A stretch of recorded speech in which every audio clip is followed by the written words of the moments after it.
여러분 안녕하세요. 허참의 토크 엔조이 허참입니다. 네, 안녕하세요. 박가영입니다. 아유, 반갑습니다. 네, 잘 오셨습니다. 네. 오늘 정말 재밌을 거예요, 그죠? 네, 기대가 예. 많이 되죠. 요즘 우리 저 회식에 가거나 또는 모임 같은 데 가면은 주로 그 노래도 이렇게 많이 하고 그랬는데 네. 이제는 노래보다는 개인기 이런 걸 많이 해요. 회식 자리 하면 또 선생님이 이게 아닐까 싶은데요. 마술 안 할까? 그러니까요. 주로 마술하는 사람들이 이게 이런 걸 많이 갖고 다녀요. 할 줄 아세요? 참나. 자, 없죠?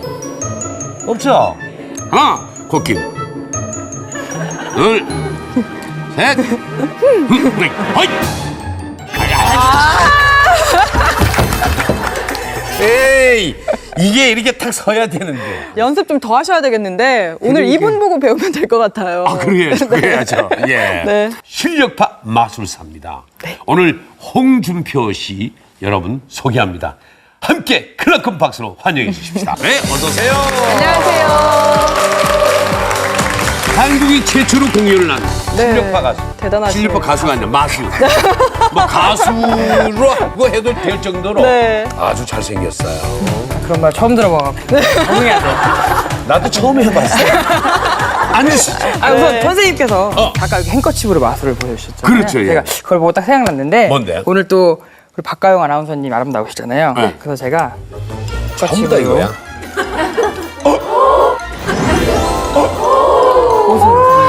감사합니다. 색깔이 딱인데요. 정말 어울린다.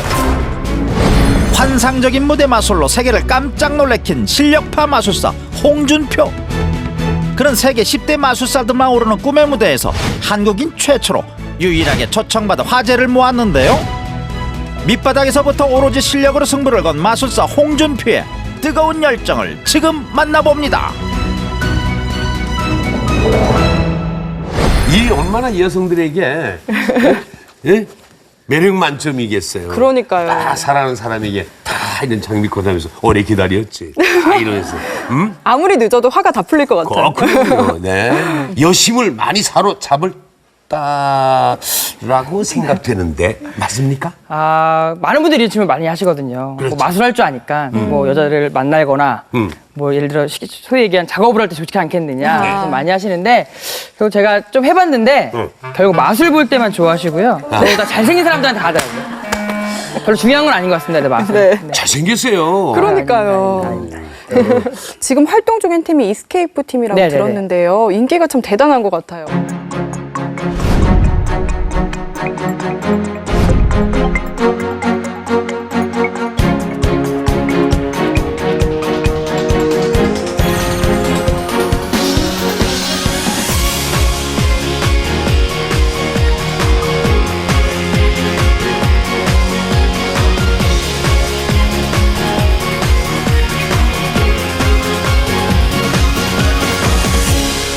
이 팀이 공연을 하면 믿고 본다 이런 분들이 참 많으신데 인기 비결 뭐라고 생각하세요? 우선은 굉장히 저희 팀 중에 잘생긴 친구들이 많이 있어요. 네, 우선 그게 큰 몫을 하는 것 같고요. 잘생겼더라고요. 아, 네. 이은결 씨와는 어떻게 해서 그렇게 인연이 시작됐어요?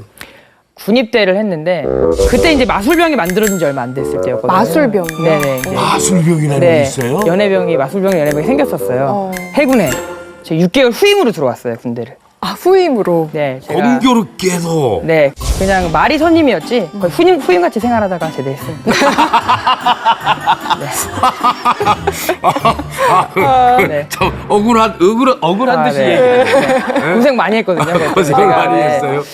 예. 그 군인들 앞에서 마술 공연 참 많이 했겠다 그러면은 아, 뭐 징그러울 정도로 네, 많이 했고요. 아, 네. 환경도 열악하잖아. 네, 열악하죠. 그리고 징그러울 수밖에 없는 게 남자들밖에 없으니까요. 네. 반응도 잘 안 나와요. 아, 정말요? 네, 뭐 마술을 해도 남자들이라서 차라리 그냥 남자들 앞에서 마술한다는 것 자체가 정말 힘든 일이더라고요. 이게 정말 해선 안 된 일인 것 같았어요. 우선 제가 무슨 죄를 짓고 있는 것 같은 무대에서 나는 즐거움을 주기 위해 무대에 올라왔는데 빨리 나는 내려가고 빨리 다른 여자를 보고 싶어하는 막 그런 무대에서 너무너무 힘들었어. 오, 야, 참. 은결이랑 같이 공연 나갈 때는 거의 제가 도와주는 역할들을 많이 해서 네 아까 말씀드렸듯이 거의 후임이었어요. 그런데 저희가 잘생겨서 초대한 건 아니고요. 정말 실력파 마술사세요. 제가 간단하게 좀 소개를 해드릴까 소개를. 하는데요. 네. 궁금하시죠? 얼마나 대단한지. 먼저 첫 번째로는 이 전 세계 마술사들에게는 꿈의 무대가 있다고 합니다. 예. 매직 캐슬이라고 하는데요. 미국 헐리우드에 위치하고 있고 세계 유명한 마술사들을 한 번씩은 다 거쳤다고 해요. 이 마술사들에겐 그야말로 꿈의 무대인데 그런데 이 무대에 한국인으로는 유일하게 홍준표 씨가 참가를 하셨고요. 공연을 예. 하셨고 그렇습니다. 부끄럽지만. 네. 그리고 두 번째 소개를 드리겠습니다. 마술계 오스카상인 멀린 어워드를 수상을 했습니다. 2011년이죠. 국제마술사협회가 선정하는 멀린 어워드상을 수상을 했는데요. 이 상이 얼마나 대단하냐 말씀을 드리면 네. 마술계 최고 권위의 상이고요. 8명의 심사위원들이 모여서 전 세계 마술사를 대상으로 해서 각 분야별로 선정을 하게 됩니다. 세계적인 마술사죠. 데이비 카퍼필드도 이 상을 수상한 적이 있고요. 홍준표 씨는 무대 마술 분야에서 수상을 하셨다고 들었습니다. 역시 네, 맞죠? 맞습니다. 네. 대단한 마술사 홍준표 씨예요. 네. 그렇지 않고서는 저희가 초대할 리가 없죠. 그렇네요. 예. 맞네요. 네. 여기서 또 끝이 아니죠. 어. 미국 마술사협회에서 주관하는 세계 마술대회에서 3관왕을 하셨고요. 대만, 일본, 그리고 우리나라에서 열렸던 각종 대회에서 수상을 했습니다. 정말 대단하시죠? 한번 이쪽에서. 모든 마술의 장르를 아우르는 우리나라의 몇 안 되는 마술사 중에 한 분이다. 네, 우리가 그렇게 들었어요. 인정합니까? 인정은 아직 못하겠고요. 되게 감사한 말씀인데. 겸손하시죠. 아닙니다. 저 훌륭한 분들 굉장히 많이 계시기 때문에 그만큼 하기 위해서 노력을 하고 있는 거죠. 네. 그 마술에도 장르가 다양한가요? 네, 장르가 굉장히 많이 있어요. 그러니까 많은 분들이 그냥 눈에 보실 때는 그 마술이 비슷해 보이시겠지만 물론 크게 구분하자면 무대 마술이 있고요. 네. 여러분들이 많이 보시는 뭐 비둘기 마술이라든가 뭐 지팡이 마술이라든가 예, 예. 무대 종류의 마술이 있고요. 그 방송에 많이 나오는 클로즈업 마술이라고 해서 가까이서 하는 진행되는 마술들이 있잖아요. 예, 예. 뭐 카드를 이용한다든지 어. 뭐 동전을 이용한다든지 예, 예. 네, 그런 마술들이 있고 이제 또 하나는 일루전이라고 해서 여러분들이 많이 보셨던 칼로 찌르고 넣고 이런 거 네. 그런 마술들이 크게 분류하자면 그렇게 있고요. 또 세분화적으로 가자면 또 굉장히 많이 있고요. 저는 특히 네. 세 번째로 말씀하신 그게 참 재밌더라고요. 네. 칼로 찌르고 하는 거. 언제 한번 신기하잖아요. 찔러드리겠습니다. 같이 찔러주세요. 세계적인 마술사. 네. 그 누구죠? 데이비 카퍼필드죠. 네, 카퍼필드. 예. 그분이 알려진 게 방송을 통해서 알려주셨는데 네. 네. 방송을 말 그대로 그냥 간단한 마술을 보여주는 게 아니고 스토리가 있는 마술들을 가지고 방송을 하기 시작하셨어요. 그렇더라고요. 그래서 그걸로 유명해졌고 정말 전 세계 사람들이 알게 된 거는 말 그대로 그랜드 일루전이라고 그 자유의 신상이 없어진다거나 만리장성을 통과하거나 이런 큰 마술들을 통해서 전 세계 사람들이 알게 된 거죠. 그러면은 우리 홍준표 씨는 이제 분야가 여러 가지 있는데 네네. 제가 상 받았던 분야나 초청 공연 받았던 분야들은 무대 마술 분야고요. 그 분야 중에서도 저는 이제 카드랑 비둘기 마술로 상을 받고 초청을 받고 해서 공연을 많이 했었습니다. 여기 이 자리에서 직접 공연 보고 싶지 않으세요? 그렇죠. 저렇게 네. 대형 공연장은 아니지만 이 무대에 맞는 마술을 또 준비해 주셨다고 합니다. 박수로 청해 주십시오.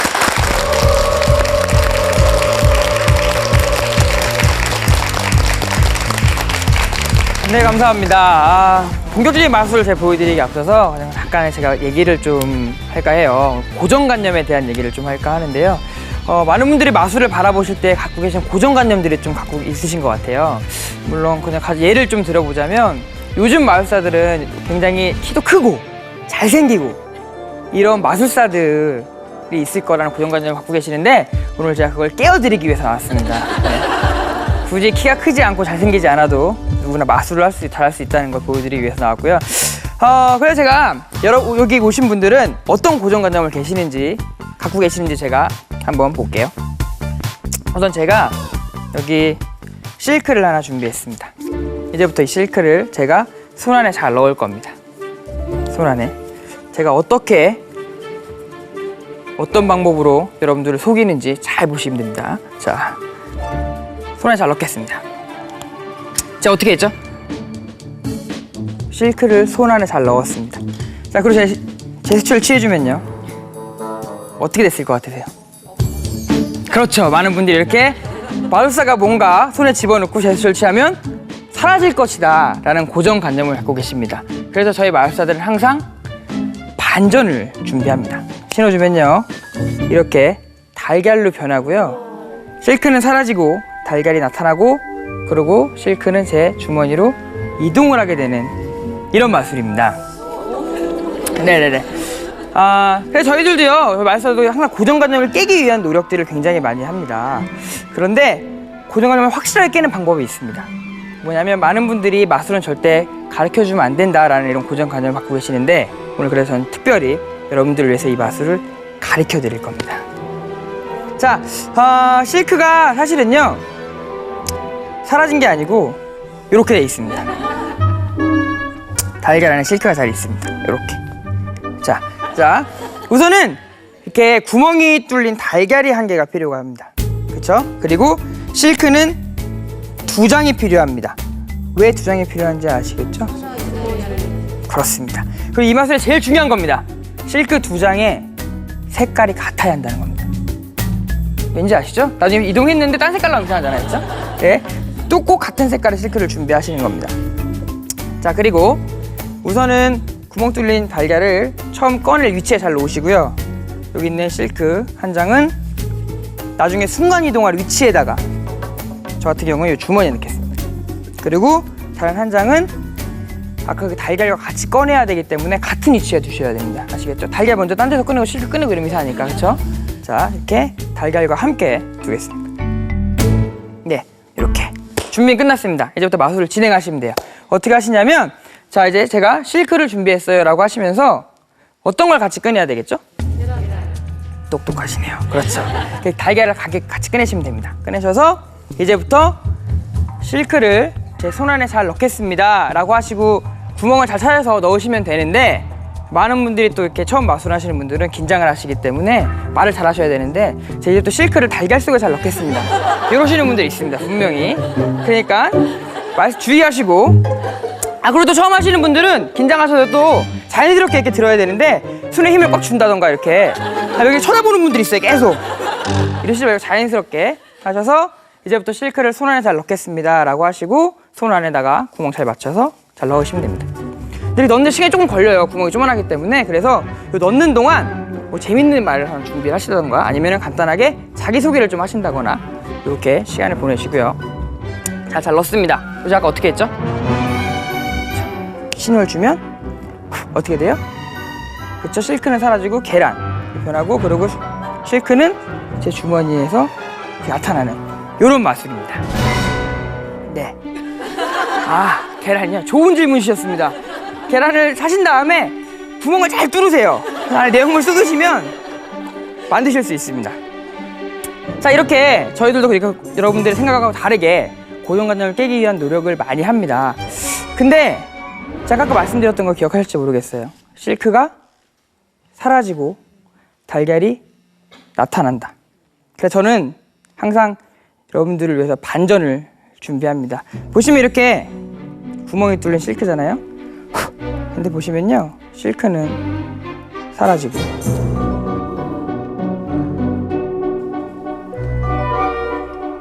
달걀이 나타나는 마술이었습니다. 감사합니다. 여러분들도요, 고정관념을 조금만 탈피하시면 긍정적인 생각, 그리고 창의적인 생각, 그리고 이걸 하신다면 앞으로 여러분의 삶에도 많은 변화가 있을 거라고 생각합니다. 감사합니다.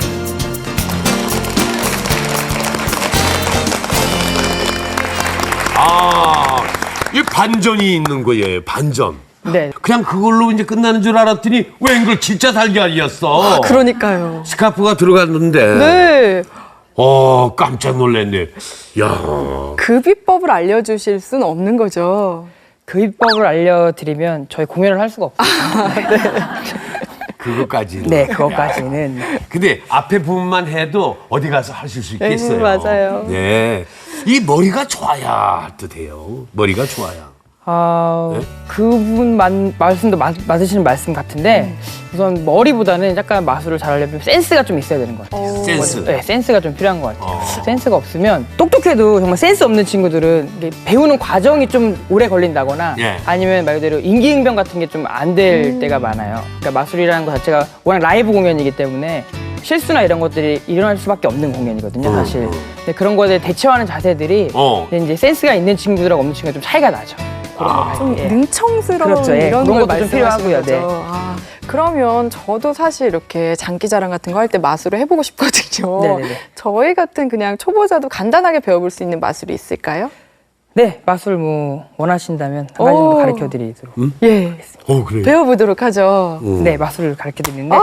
준비물이 필요합니다. 네. 그래서 티슈가 하나 필요한데 감사합니다.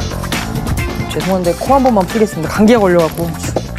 아, 그것 때문에 가져오라는 건 아닌데. 뭘 하더라도 마술할 것 같아. 그죠? 왠지 막 코 풀면 뭐 나올 것 같아. 아, 그거 아니 절대 아닙니다. 절대 아닙니다. 아니. 그죠? 막 뭐 색종이 같은 거 나올 것 같아. 코가 꽃으로 변할 것 같아. 맞아요. 여러분들 다 그냥 배우시면 일상생활을 할 수 있는 거고 딴 거 카드나 이런 거 갖고 있으면 있으셔야 하잖아요. 그러니까 그런 거 없이 이제 주변에 있는 것들로 활용할 수 있는 마술을 하나 가르쳐 드리도록 하겠습니다. 티슈를 어렵게 준비했습니다. 제가 준비한 건 아니지만.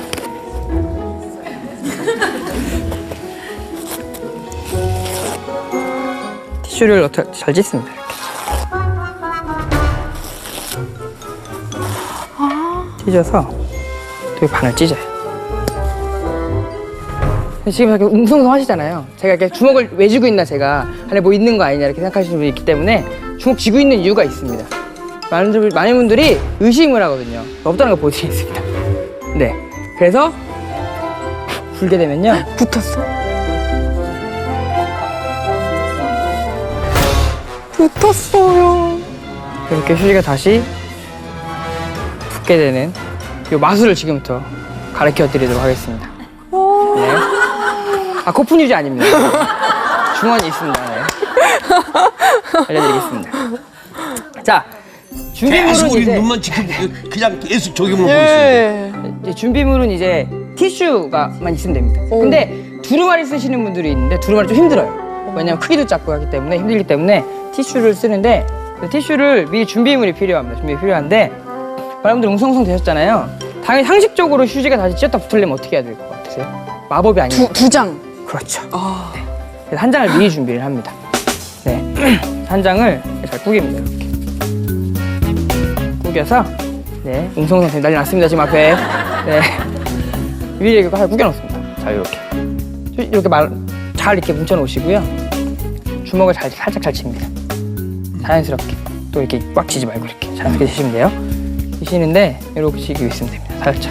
치고 티슈를 이제 하나 꺼내서 준비를 하는데 티슈를 찢어야 되는데요.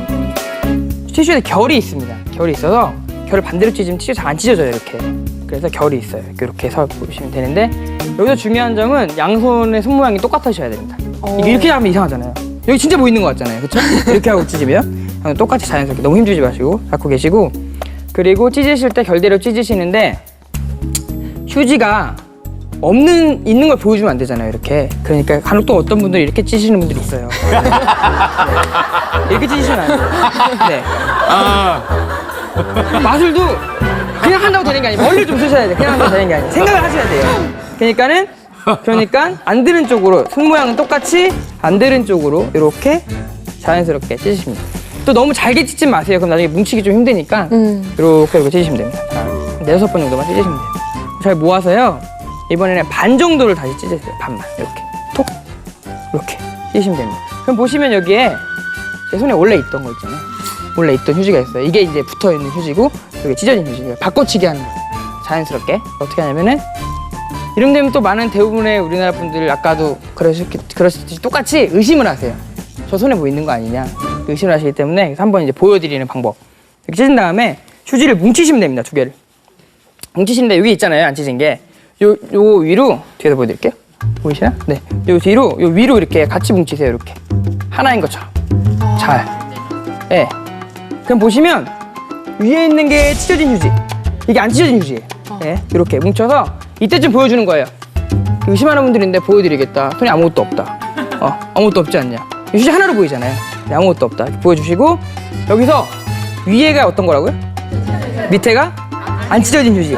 오늘 오신 분들 훌륭하십니다. 그냥 해서 여기서 이제 바꿔치기 해야 되니까 자연스럽게 보여주고 이거를 뒤집어서 이 손에 놓습니다. 이렇게. 그러면 위아래가 바뀌었죠? 네. 그럼 자연스럽게 위에 있는 휴지만 갖고 나오시면 돼요. 바꿔치기 된 거예요. 근데 또 이거 간혹가다 헷갈리시면 결국 찢어졌는데 또 찢어진 휴지 나올 수가 있어요. 네. 안 붙을 수가 있거든요.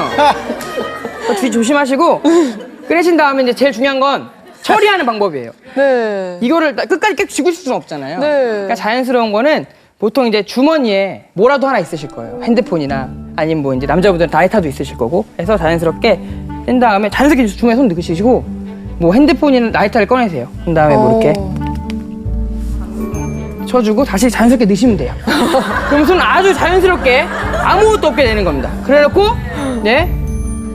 싹 살살 풀어주면 또 세게 풀려면 찢어지거든요. 휴지라서 살살 풀어주면 휴지가 찢어진 게 다시 이렇게 붙는 와.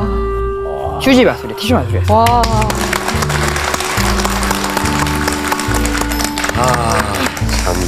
야, 오늘 배운 마술 잘 써먹어봐야겠어요, 그죠? 아, 그러니까. 연습도 많이 하고. 이 연습 진짜 많이 해야 되는 거예요. 근데 마술사 입장에서는 누구나 마술에 대해 접근하고 즐기는 게 좋을까요? 싫을까요? 뭐 둘 다 해당되는 것 같은데요. 우선은 마술은 저도 항상 모든 분들한테 말씀드리길 취미로 하는 건 굉장히 좋다고 말씀드려요. 뭐지 인간관계에도 되게 좋고요. 예. 뭐 되게 어색한 자리나 이런 자리에서 회식 자리나 이런 데서도 하면은 분위기 되게 좋아질 수 있고요. 그래서 취미로 하는 건 되게 좋다고 생각드리는데 지금 배우는 분들이 이제 마술에 이제 해법만 아시는 거죠. 트릭만 할 줄은 모르는데 이 마술은 이렇게 된 거야. 근데 그런 것만 아시고 모든 마술이 다 그렇게 간단하고 쉬운 거라고 생각하시는 분들이 계시거든요. 그런 분들은 이제 어떤 마술을 봐도 저건 어차피 트릭이고 신기하지 않은 거고 뭔가 있을 거야. 라고 하는 그런 분들이 대부분이라서 그런 면들은 좀 자제만 해주시면 마술은 누구나 즐기고 배우시기에는 정말 좋은 하나의 나중에 인간관계 할 때 활용할 수 있는 그런 것 같아요. 네. 그리고 또 마술사들이 가장 기피하는 적이 있다면서요. 저기요? 네. 많이 힘들어진 게 마술은 철저히 신비스럽고 비밀스러운 게 되게 많단 말이죠. 요즘 들어서 그런 거 좀 많이 없어지긴 했는데 그래서 방송 보면 화질도 굉장히 좋아졌고요. 예. 그런 것들이 있기 때문에 공연장 어느 공연도 마찬가지겠지만 특히 마술이라는 것 자체가 가끔 오셔서 몰래 촬영하시는 분들이 있으세요.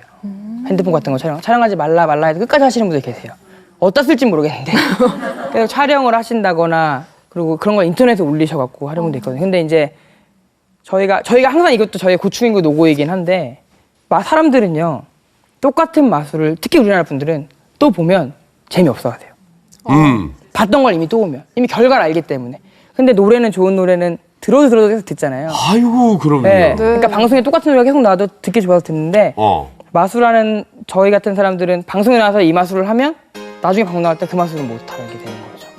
그러면서 저희 항상 새로운 것들과 끊임없이 연구와 개발을 하고 노력을 해야 되는데 이제 그런 것들이 비공개 석상에서 저희가 보여드리는 마술들을 이제 직접 오셔서 같이 라이브로 관람하셔서 좋으면 좋은 건데 이제 물론 오신 관객분들은 이런 걸 담고 싶기 때문에 담으시는 것도 계시는데 그런 걸 담으셔서 이제 인터넷에 올리시거나 이러면 저희들한테는 이제 좀 어쩔 수 없는 피해가 생길 수밖에 없는 그런 거. 그렇군요. 예, 네. 이해가 됩니다. 네. 언제부터 마술에 대한 꿈을 키웠어요?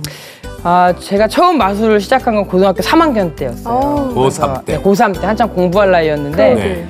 공부를 안 하고 마술에 빠지는 바람에 네. 마술 시작했는데 원래부터 어렸을 때 호기심은 되게 많았거든요. 그렇겠죠. 네, 그래서 옛날에 어렸을 때 보면 학교 문방구 앞에 보면 요만한 책들을 팔고 했어요. 마술에 관련된 막 쉬운 맛을 알려주는 그런 책들. 네. 근데 그런 거는 말 그대로 그냥 간단하게 나와 있는 것들이라 성에 차지 않았었는데 고3 때 서점을 갔는데 뭐 제 책 사러 간 건 아니고 친구 따라 서점을 갔는데 그래서 그때 이제 이인결 씨가 쓴 마술책이 있었어요. 근데 그걸 봤는데 책이 너무 잘 나와 있는 거였어요. 예. 그래서 이제 돈을 모아서 그 책을 샀죠. 그래서 이제 저는 이제 취미로 했는데 마술이 너무 좋다 보니까 공부는 안 하고 이제 맨날 학교에서 마술하고 책상 손 밑에 놓고 마술하고 있고 그랬어요. 친구들은 이제 저희 나이 때 항상 관심 많고 호기심 많은 나이였기 네. 때문에 친구 한 명한테 보여주면 아이들이 우르르 몰려와서 보여달라고 그렇죠. 하고 그랬었고 이제 워낙 이제 학교 안에서 제가 마술 공부하는 거 마술만 한다는 게 너무 알려져 갖고 수업 시간에 선생님들이 가끔 들어오시면 고3들은 이제 워낙 피곤해하고 하니까 선생님들이 가끔 자율학습 같은 시간을 주신단 말이에요. 그럼 선생님들이 저를 불러놓고 이 앞에서도 1시간 동안 마술해라. 교실 안에서. 오. 그렇게 해서 마술을 한 적도 있고요. 그럼 해요? 1시간 동안? 네, 1시간 동안. 그냥 그때 막 아무것도 모르고 즐거워서 하는 거예요. 막 제가 공부했던 것들을 보여줄 수 있는 장소는 여기밖에 없으니까. 그렇죠. 네, 거기서 열심히 막 하고. 한 번은 또 학교에서 몰래 카드를 만지다가 선생님 카드를 뺏긴 적이 있어요. 수학 선생님으로 기억하는데 선생님이 저는 이제 카드가 없으면 연습을 해야 되니까 교무실로 찾아갔죠. 선생님한테서 카드 주시면 안 되냐 그랬더니 학생이 무슨 카드냐 안 된다고 했는데 마술 도구인데. 네, 그랬는데 선생님께서 그럼 너 마술 안 되니까 마술 하나만 나한테 보여줘. 내가 신기하면 너 카드 돌려줄게 해서 마술 하나 보여드리고 카드 받아온 적도 있고. 이야. 그래서 이제 학교 고3 때는 이제 거의 학교 안에서 얘는 마술 하는 애로 좀 알려졌었죠. 그렇게 마술을 했어요. 그 뭐 인기 짱이었겠어요. 아, 남학교에 갔고요. 네, 별로 소득은 학교라. 없으셨겠네요. 네, 아무 소득 대전에서 없이. 고등학교를 나오신 거죠? 네, 대전에서 초등학교 4학년 때부터 대전에 있어서요. 초중고등학교 다 대전에 졸업했어요. 대전에서 쭉 지낸 거잖아요, 그러면은. 네, 대전에서 쭉 그럼 있어요. 어떻게 돌파구를 찾았어요? 아, 우선은 우연치 않은 기회에 그 마술 카드를 판매하는 마술 용품 판매하는 점이 대전에 있었어요. 네. 그래서 이제 아르바이트를 하기 시작했어요. 그쪽 카드를 사러 갔다가 거기 계신 분이 마술 좀 할 줄 알면 여기서 카드 마술 좀 팔아볼래? 이렇게 해서. 예. 그래서 20살 때 그러니까 수능을 보자마자 20살 되기 전에 이제 그래서 아르바이트를 하다가 그쪽에 있으니까 이제 대전에서 마술하는 몇몇 분들을 알게 됐어요. 마술 도구를 판매하는 곳이니까. 근데 이제 그 중에 한 분이 형이었는데 그 형이 서울권에서 안산 쪽에서 청소년 마술 대회를 한다더라. 같이 참가해보지 않겠냐 대회를. 근데 저는 대회에 뭐 관심 같은 게 별로 없었었거든요. 근데 그냥 혼자 나가기 좀 그러니까 그냥 같이만 가자. 그래서 참가하게 됐었는데 우연치 않게 또 3등을 했거든요. 처음 나간 대회 3등을 해서 그쪽 이제 주최한 회사에서 우리 회사 들어와서 같이 일해보지 않을래 해서 본격적으로 그때부터 경기도 쪽으로 가서 마술의 길을 그때부터 걷기 시작했어요. 네. 부모님이 집에서 뭐라고 안 하셨어요? 근데 제가 또 외동아들인데요. 외동아들인데도 불구하고 집에서는 어렸을 때부터 공부하라는 말씀을 잘 안 하셨어요. 그러니까 하고 싶은 거 할 수 있게끔. 좋죠. 네, 뭐 지원 정도는 아니더라도 네가 앞으로 할 거니까 네 맘대로 해라. 자유롭게 하라는 시기셨기 때문에 공부는 크게 반대를 안 하셨는데 하는 거에 대해서 뭐라고 안 하셨는데 안 하는 거에 대해서는 네, 부모님의 당시 심정이 어땠을지 참 제가 그런 마음이 드는데 사실은 비밀로 하고 저희가 어머님을 만났습니다. 화면으로 지금 만나보실게요. 예, 보죠. 아, 어머님이시군요.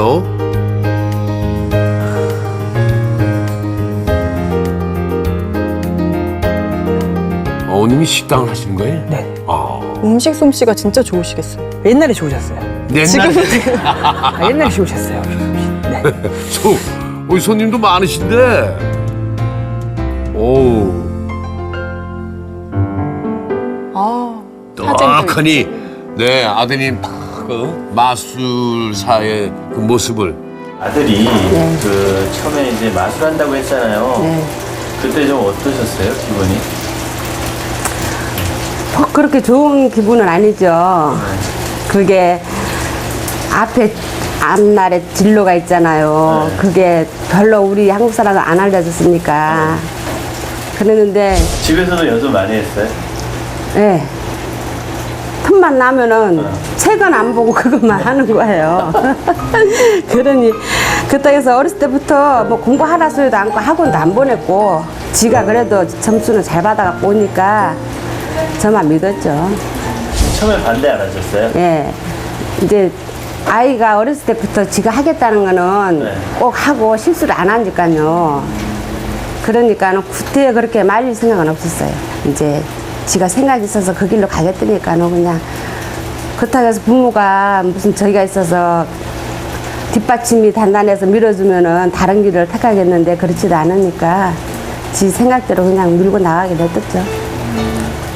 그러면서 이제 성공한 모습을 보면은 좀 어머니는 좀 어때요? 좀 대견스럽고 그래요? 좀 어때요? 대견스럽고 좋죠. 근데 표현력이 이제 별로 없으니까 내가 표현력이 없으니까 상을 받아갖고 와도 그냥 무덤덤하게 그냥 이제 수고했다 소리만 하고 그렇게 하니까는 처음에는 저도 그러더라고요.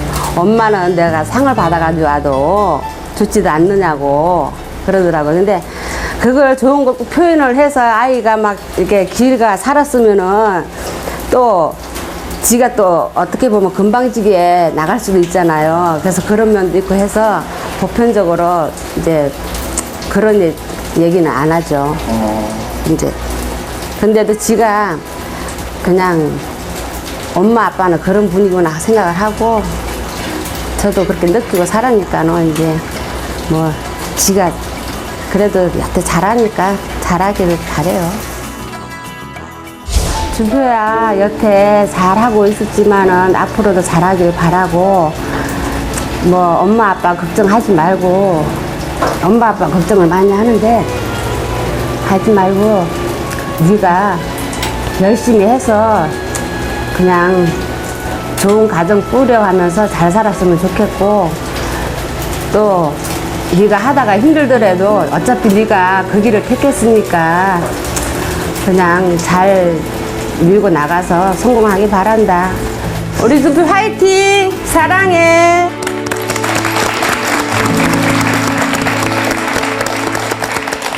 참 어머니다운 말씀이세요. 지금 네. 눈시울이 살짝. 가정 꾸려가지고 어떤 말씀이 제일 딱 와닿습니까? 별로 와닿는 건 모르겠고요.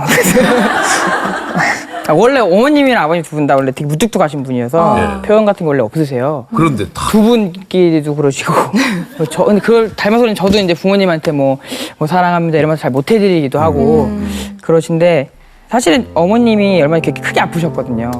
암 수술을 받으셨어요. 오. 네, 그래가지고 그때 이제 다시 한번 가족에 대해서 생각을 좀 하게 됐는데 또 외동아들이다 보니까 제가 근데 또 이렇게 어머님이 원래 이런 말씀 해주시는 분도 아닌데 하니까 괜히 또 그렇네요. 좀.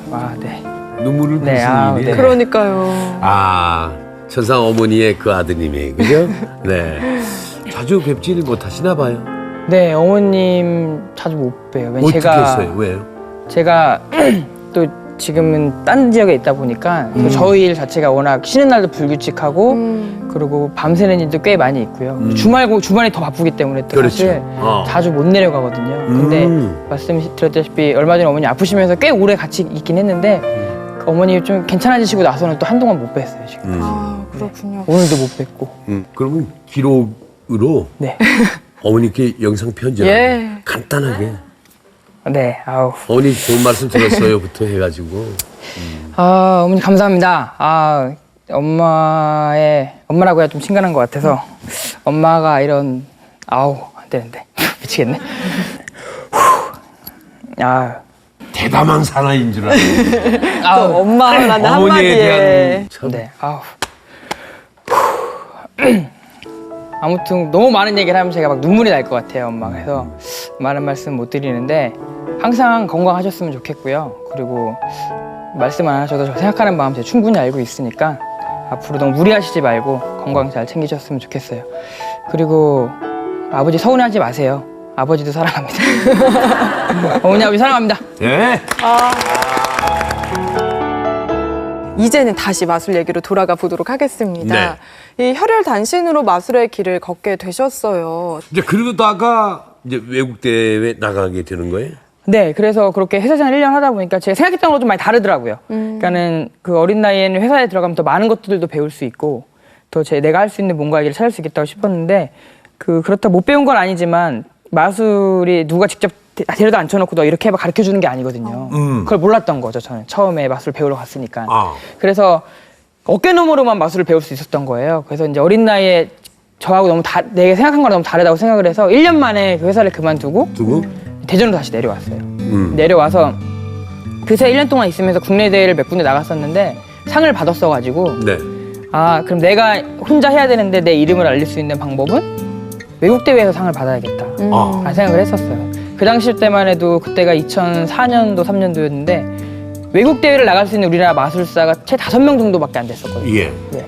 그래서 이제 남들이 잘 가지 않는 하기 힘든 길을 택하자 해서 외국 대회를 혼자 열심히 준비를 해서 외국 대회를 하나씩 나가기 시작했던 거예요. 자, 첫 번째 외국 대회 나가서 네. 이제 그게 이제 세계 무대인데 네네. 거기서 뭐 어떤 상을 아 첫 번째 이게 말은 세계 대회인데 거의 아시아권 대회였거든요. 대만에서 열린 대회였는데 나 그 대회에 출전을 했었는데 4등을 했어요. 그러니까 1, 2, 3등에게 상을 주는데 네. 아, 아깝다. 4등을 했어요. 근데 이 4등도 점수가 너무 아깝다고 심사위원분이 알려줬어요. 네가 4등이라고. 아. 그래서 다시 한번 준비를 해야겠다 해서 다시 한국으로 들어와서 있는데 그때 마침 한국에서 열린 대회가 있었는데 굉장히 자만을 하고 대회를 나갔었죠. 예. 내가 외국 대회 갔다 왔는데 예. 우리나라 대회 나가면 당연히 1등 할 수 있겠지라는 생각으로 나갔다가 참패를 하고 들어왔어요.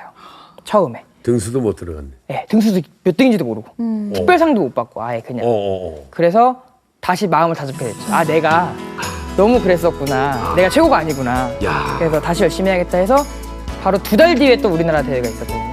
그래서 서울에서. 그래서 2달 뒤에 나갔던 대회에서 1등하고 그 뒤에 우리나라 대회에서 쭉쭉 1등을 한 다음에 다시 외국 대회를 준비를 하게 됐어요. 이 뭐 우연히 되는 게 아니거든요. 그죠? 예. 야, 그러니까 어려움도 찾아오고 난관도 극복해야 되고 그 위기를 또 기회로 이렇게 반전시키고 예.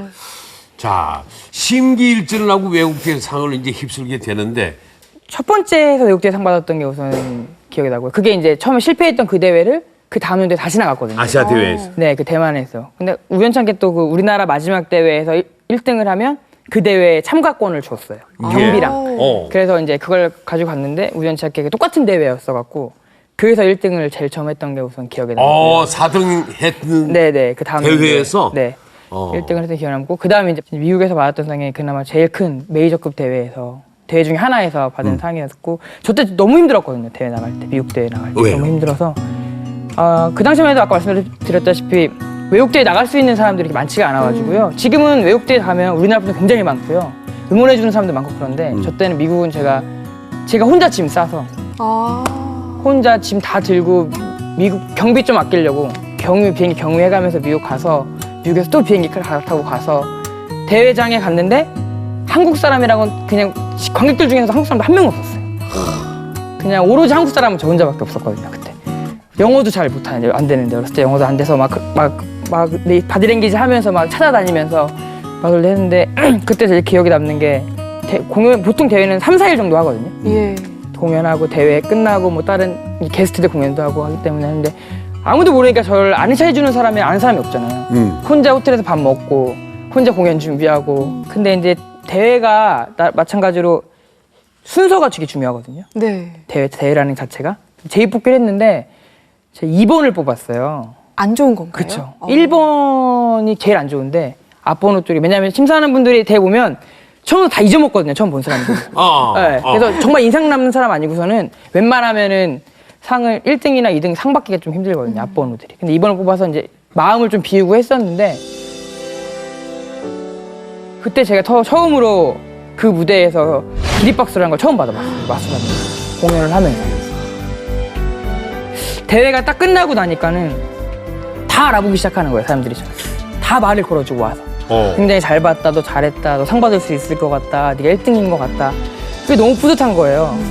그래서 상은 좀 포기하고 있었거든요, 솔직히. 그 정도의 나 혼자 여기까지 왔는데 이 정도만 사람들이 날 알아봐주고 날 좋아해주면 그래도 난 충분히 뿌듯하게 돌아갈 수 있겠다 싶었는데 시상식 하던 날 제 이름이 이제 3번 불려진 거죠. 상을 받을 때. 상을 세 개를 받았어요. 예. 3개를 불려줬는데 불려주고 나서 제일 좀 이렇게 벅차 올랐던 게 한국 사람이 아무도 없잖아요. 근데 이제 영어로 시상을 하잖아요. 네. 근데 어느 나라 사람인지 얘기를 하는 말이에요. 네. 이제 프롬 코리아 준비용 하는데 코리아 사람은 나밖에 없는데 한국 사람은 그때 처음으로 애국심을 가졌던 것 같아요. 나도 모르게 그냥 아무도 모르는 데서 네. 한국 사람이란 이름이 딱 불려지니까 장래에 그때 제일 좀 벅차 올랐던 기억이어서 그게 가장 큰 제 대회 중에서는 가장 큰 기억이지 않나. 외국인이라면 누구나 저 애국자가 돼요. 나도 모르게. 자, 그게 상관왕을 하셨다고 하는데 네. 그럼 무슨 어떤 상? 부분에서 1, 2, 3등도 중요하지만 제일 큰 상이 이제 피플 초이스라고 해갖고요. 그 기원 관객들이 직접 투표를 해서 주는 상이 있어요. 인기 관객상? 투표네요. 네, 관객들이 보고 나서 근데 보통 관객들은 또 일반 분들은 아니거든요. 다 마술계에 종사하는 분들이거든요. 네, 대회 관객들 대부분이. 이야. 네, 그분들이 이제 추첨을 해서 투표를 해서 주는 상이 피플 초이스인데 그 상을 최고로 쳐주는 상이에요. 그 대회에서는. 그렇겠네요. 네, 그 상을 받고 3등을 하고 그 다음에 이제 그 미국 내 돌아가신 유명한 마술사분이 있어요. 그분을 기리면서 주는 상이 있어요. 그러니까 미래의 촉망받는 마술사한테 주는 상이 있는데 그거까지 3개를 받아서 돌아왔어요. 와. 그 탑 마술을 종사하시는 예. 분들인데 그분들이 이런 기립박수. 그러니까요. 그건 뭐 그때는 내 상은 따놓은 당상이다. 네? 네. 그리고 제가 아까 소개를 해드렸는데 그 멀린 어워드상도 대단한 상이죠.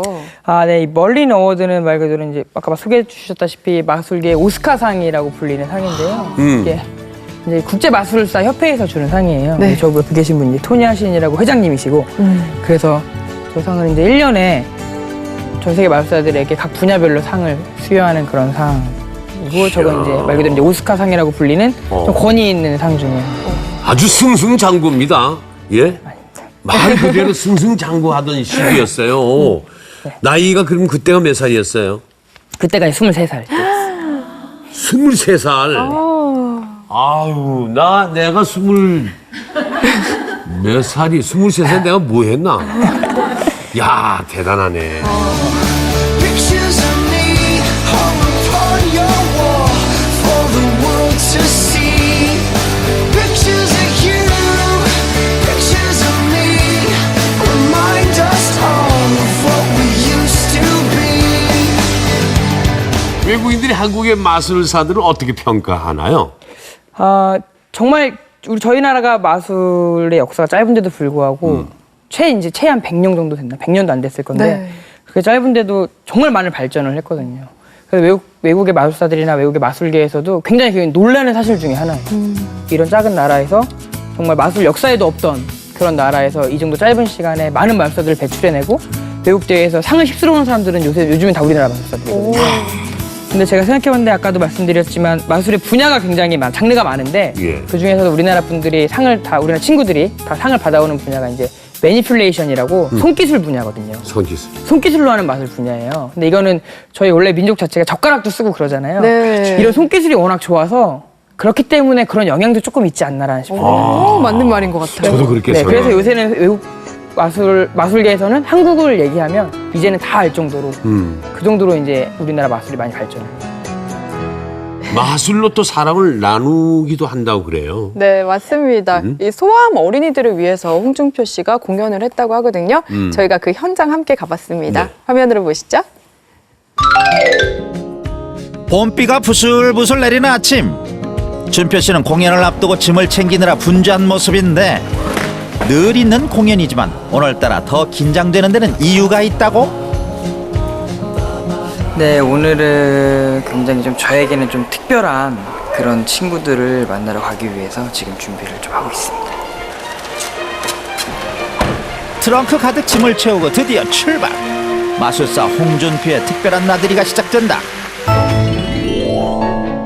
차는 어느새 서울로 들어서고 차 안에서도 마술 준비에 여념이 없는 준표 씨. 잠시도 긴장을 늦추지 않는다. 뭔가 질문이나 돌발 상황을 했을 때 어떻게 대처를 해야 될까 뭐 그런 생각도 좀 하고요. 그리고 보통은 이제 공연하는 음악 들으면서 그날 오늘 할 공연 내용에 대해서 좀 이미지 트레이닝 같은 것도 많이 하고 그렇습니다. 빗속을 뚫고 도착한 곳은 서울의 한 대학병원. 준표 씨가 만날 이들은 다름 아닌 병마와 싸우고 있는 환우들이었다. 회색빛 공간에서 투병 중인 소아암 어린이들을 비롯해 여러 환자와 가족들을 위해 마술 공연을 준비한 것이다. 아픈 아이들을 위해서 저희가 뭔가를 좀 더 힘을 주고 희망을 주고 좀 이렇게 마음적으로나마 좀 치유를 좀 해주고 싶어서 그래서 준비한 공연이어가지고요. 그래서 우리 아이들에게는 말 그대로 좀 소위 얘기해서 꿈과 희망을 마술로 인해서 좀 주고 싶은 그런 취지에서 그런 마술들도 좀 많이 준비해봤고요. 드디어 마술 공연이 시작되고 객석의 눈을 사로잡기 위한 준표 씨의 필살기도 시작된다.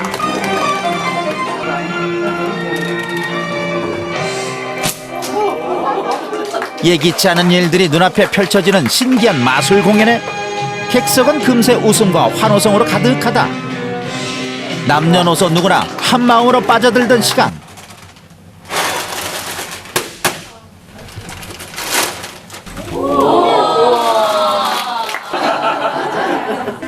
오늘 와주신 여러분들 귀중한 시간 내주신 여러분들 진심으로 다시 한번 감사드리고요. 앞으로 여러분들 주위에 많은 분들께 사랑의 바이러스를 많이 퍼뜨리셔서 이 세상이 사랑의 향기로 가득 찼으면 좋겠습니다.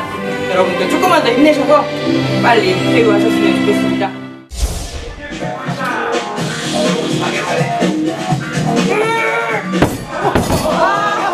하나의 마술은 곧 하나의 발명이라는 준표 씨.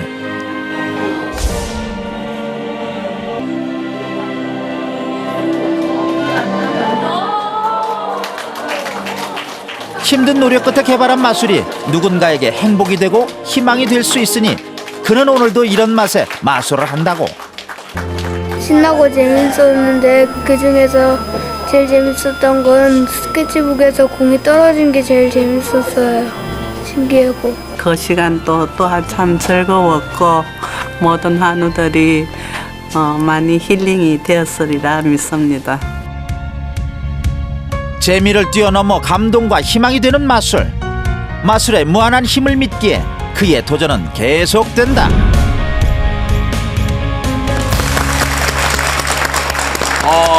저희가 어디 경희대 병원이에요? 네. 무료로 아예 공연을 하신 거죠. 네.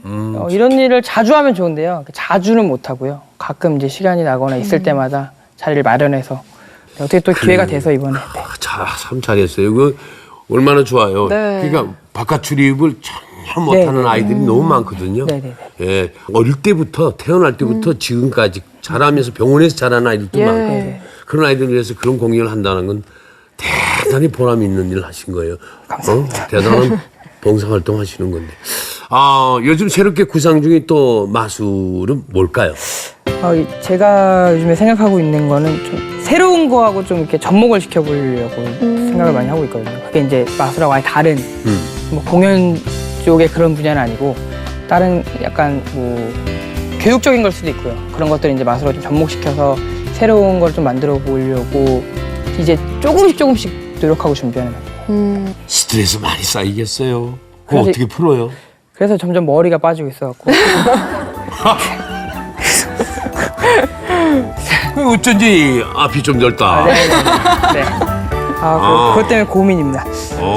마술의 매력은 정말 무궁무진하잖아요. 그런데 홍준표 씨가 느끼는 마술의 매력 한 가지를 가장 뽑아주시면 큰 매력은 뭘까? 가장 큰 매력. 한 가지를 우선 제가 이 일을 하고 있는 이유하고 매력은요, 우리가 상상하는 걸 끄집어낼 수 있다는 게 그렇죠. 좀 매력인 거예요. 남들이 상상해서 이건 상상일 뿐이라고 얘기하는 것들을 저희는 상상이 아니라고 보여줄 수, 물론 다는 아니지만 상상은 아니다라고 보여줄 수 있게끔 만들어서 눈앞에 보여드리는 일이 그런 것들을 남들이 하지 못하는 일 같은 거를 했을 때 그 느끼는 보람이나 희열이나 이런 것들이 좀 있는 것 같아요. 예. 그게 가장 큰 매력이 아닐까 싶습니다.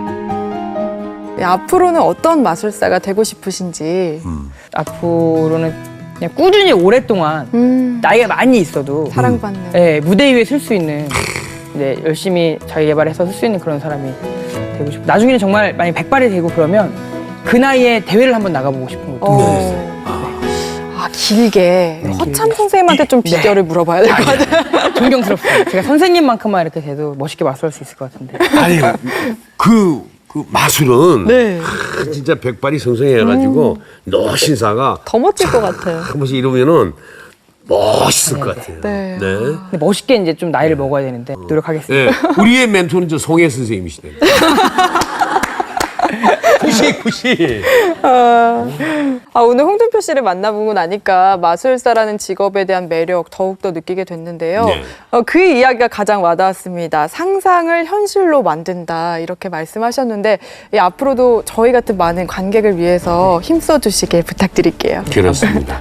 굉장히 바쁜 줄 알고 있습니다. 앞으로 우리나라뿐만 아니라 세계를 주름잡는 멋진 마술사가 되기를 우리 박수로서 기원해 보도록 하겠습니다.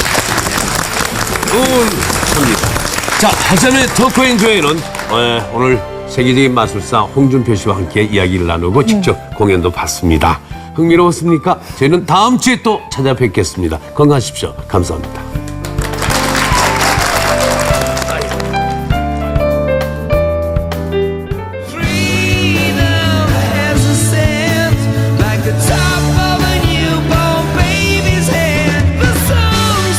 할 수 있을 때 하지 않으면 하고 싶을 때 못한다라는 게 제 좌우명인데요.